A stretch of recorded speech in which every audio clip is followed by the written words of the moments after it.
Bonjour à tous et bienvenue dans ce nouveau numéro de Webcato. Notre rubrique Actualité commence par le synode sur la famille.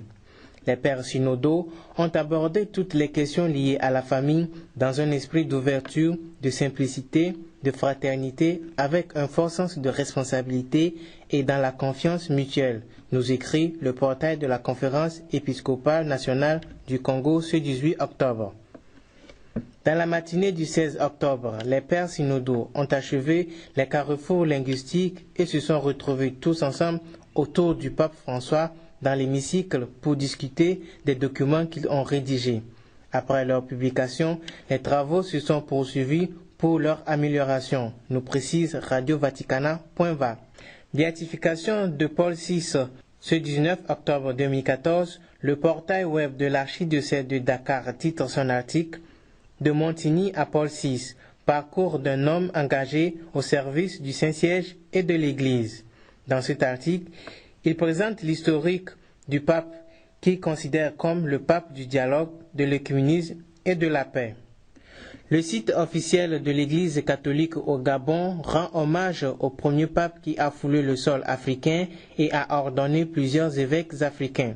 Il cite ces mots du pape Paul VI. « Évêques d'Afrique, soyez vos propres missionnaires.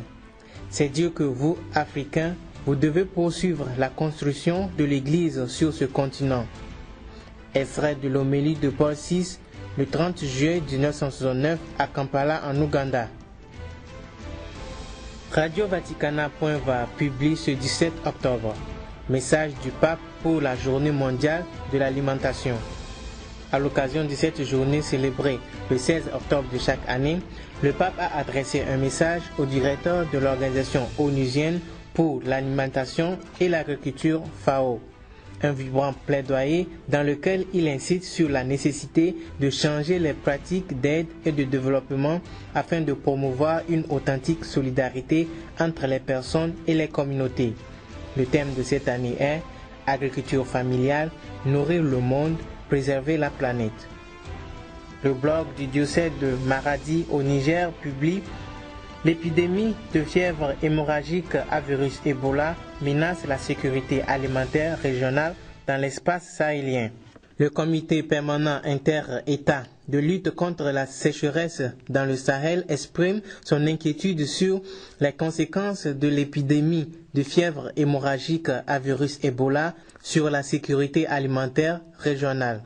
Le comité affirme que l'épidémie qui touche plusieurs pays d'Afrique de l'Ouest risque d'entraîner une grave crise alimentaire et nutritionnelle dans notre espace si des mesures énergiques ne sont pas prises pour la stopper. C'était l'essentiel de notre tour d'actualité. Place à la rubrique découverte.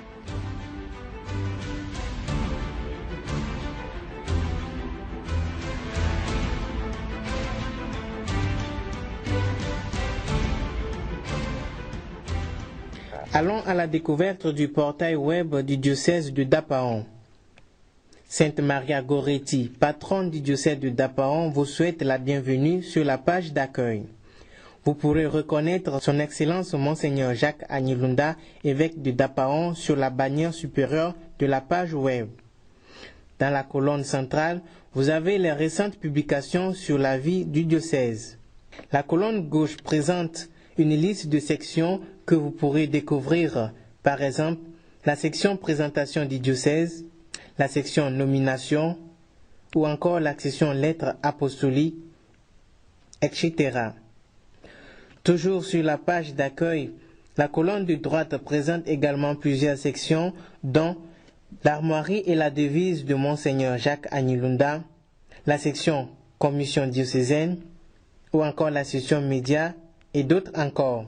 Sur la page Curie, vous avez l'adresse complète de l'archevêché de Dapaon et la liste des membres de la Curie diocésaine. La page doyenné vous fait découvrir tous les doyennés et leurs paroisses. Et enfin, la page Institut vous renseigne sur tous les instituts de vie consacrée et sociétés apostoliques du diocèse avec des contacts à l'appui. Pour découvrir le diocèse de Dapaon, visitez le site www.diocèsededapaon.org.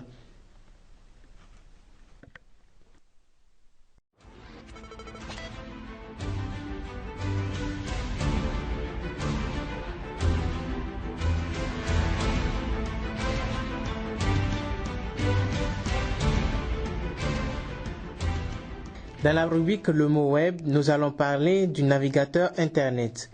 Un navigateur Internet est un logiciel conçu pour consulter le World Wide Web.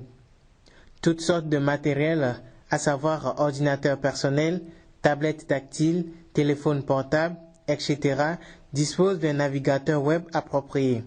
C'est de même pour les systèmes d'exploitation comme GNU Linux, Windows, Mac OS, iOS, Android, etc.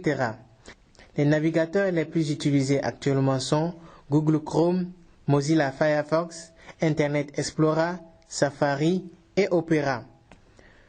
Le premier navigateur éditeur apparaît en 1990 et s'appelait World Wide Web, plus tard rebaptisé Nexus. La fonction principale d'un navigateur web est de permettre la consultation d'informations disponibles sur Internet.